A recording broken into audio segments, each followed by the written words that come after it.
Mr. Disney, I shall not allow my precious nanny to partake in your silliness of sunshine and sparkles. This is Kevin at Pope with the Pope's Perspective and my 30 Days of Disney. And today we are discussing Saving Mr. Banks, which chronicles the pre-production / approval from the author to make Mary Poppins. And we shall also be covering Mary Poppins. We'll talk a little bit about Mary Poppins Returns, but first I want us to talk about Saving Mr.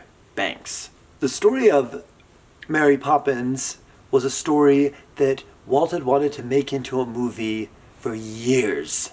Okay? He had approached Pamela Travers to get the rights to make Mary Poppins, and she refused. She did not want him to make a movie. I don't even think she wanted a movie version of her book, especially not from Walt Disney. She finally agreed to give him kind of like approval rights, where she came in as they were making the pre-production of the film with the development and all of this kind of stuff, and she had approval over everything. She had the say of like, no, not this way. No, I don't want it that way. No, it needs to be like this. Or what are you doing? That is not how it's meant to be. And she was very particular on how she wanted Mary Poppins to be portrayed, if it was going to be portrayed in film at all.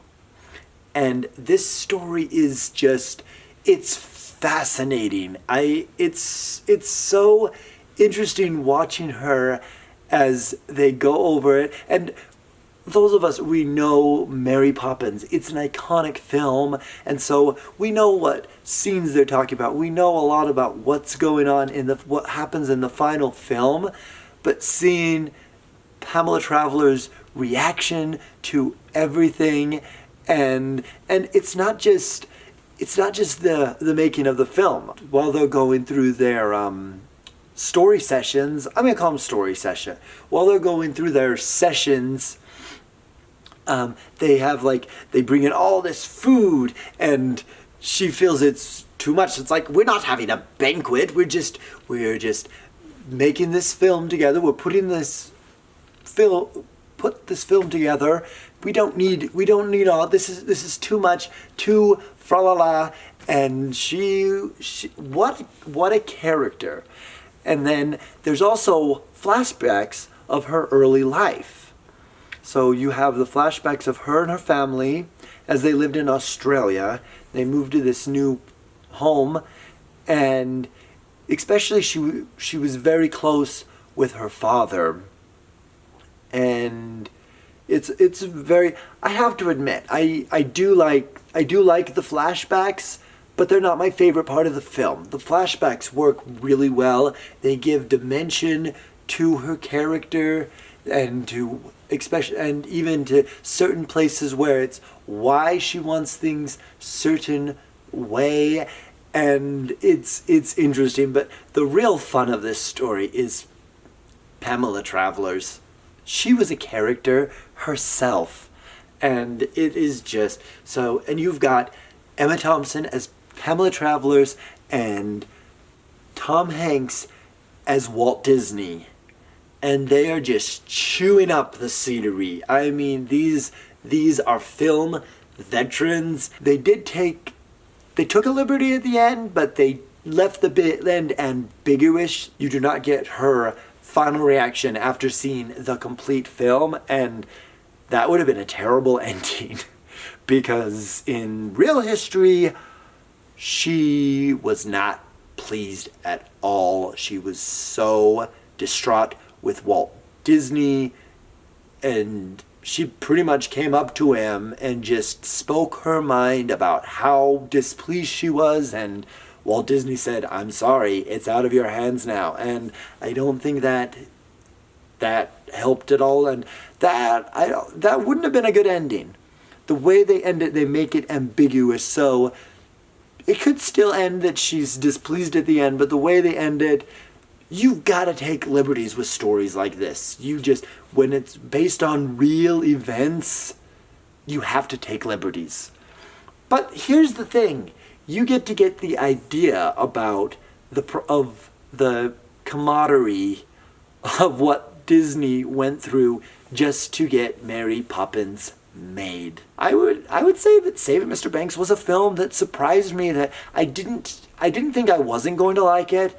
I just didn't think I was going to like it nearly as much as I did. And this is a film that I've gone back and rewatched this film many times, and I enjoy it just as much every time. So it's really great that we've got Mary Poppins. We can enjoy Mary Poppins, and we can also enjoy Saving Mr. Banks. It's a different film. It's a different experience. They are both good in their own ways. You really can't compare them. I mean, if you can compare them, then of course Mary Poppins is going to be the top. It is gone down as Walt's crowning achievement. So that's the little story of Saving Mr. Banks. So, on to Mary Poppins. First off, what hasn't been said about Mary Poppins? And here's the thing. Whether or not Pamela Travers liked it or not, Walt Disney's film has made Mary Poppins iconic.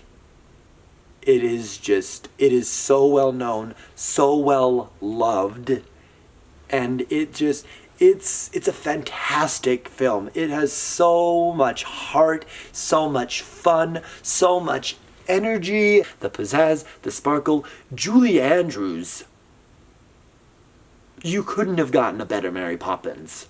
Hey, I did enjoy Emily Blunt in the new Mary Poppins. I thought she was a very good fit for the new Mary Poppins, and she did fine. Okay, if you try to compare her to Julie Andrews, nope, can't do it. No one's going to be Julie Andrews. You just can't do that. Walt got Julie Andrews before the rest of the world had really discovered her outside of musical theater, because she had done My Fair Lady and Camelot to much critical acclaim. Walt Disney went to go see Camelot, and he went and he approached Julie Andrews and said, "You want to be in this film?" Okay? And then another interesting story is it's unrelated to Mary Poppins, but it's related to Mary Poppins, because a year after Mary Poppins, they made The Sound of Music. Disney didn't make The Sound of Music. 20th Century Fox made The Sound of Music, and they were debating on using Julie Andrews. At that time, she was an unproved talent. They just didn't know if she could hold a film or not, because Mary Poppins hadn't come out yet. And so they went to Walt Disney and asked him if they could see some. Walt Disney showed them some footage of Mary Poppins, and after seeing that, they're like, "Get her! Let's get her before somebody else does." So Mary Poppins started off Julie Andrews' iconic career, and so the songs. Where do I even go with the songs? Is there really a bad song in this mix? Not really. Not really. All of the songs are great. Sherman Brother classics. They are just so much fun. And then I was actually thinking about it. Actually, the moment when they go into the chalk paintings and they enter into an animated world, that actually makes sense, because they're going into a chalk painting. They're going into this painted world, so it would be an animated world. Okay? I guess if they were to do it today, they would make him look more like chalk paintings, but that wouldn't have worked. No, just leave it the way it is. It's beautiful. It has become such an iconic film. And so I'll say that Stepmentine is my favorite number. I mean, I love so many songs, but overall, I would say Step in Time. I love the energy of Step in Time. I just love everything on the rooftop, and then when they go down into the house and they just keep on going, and then they start involving the people in the household, and everyone kind of goes along with it, but they're not really going on with it. Mr. Banks comes in, and he's definitely not going on with, but the arc of his character, where his character starts and where his character ends. It's moving, it's touching, and let's go fly a kite, another great moment, and what a great ending to the film. What a great way to end the film. Mary Poppins is wonderful, and I'm not going to talk too much about Mary Poppins Returns. I did enjoy Mary Poppins Returns.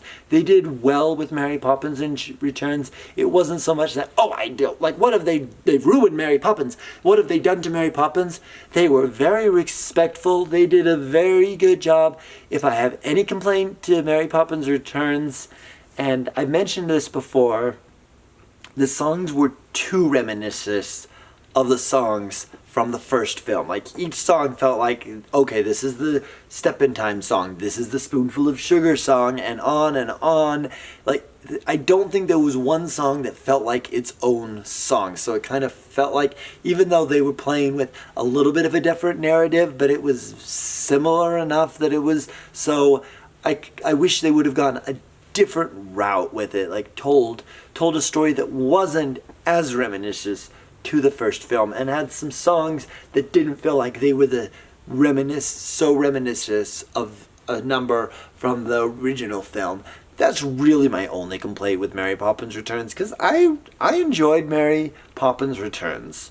Maybe not as much as the other two. As you can see, I love Saving Mr. Banks. That is just, it's a great film. Mary Poppins, classic, iconic. Mary Poppins these are some of Disney's best. And that's the Pope's perspective.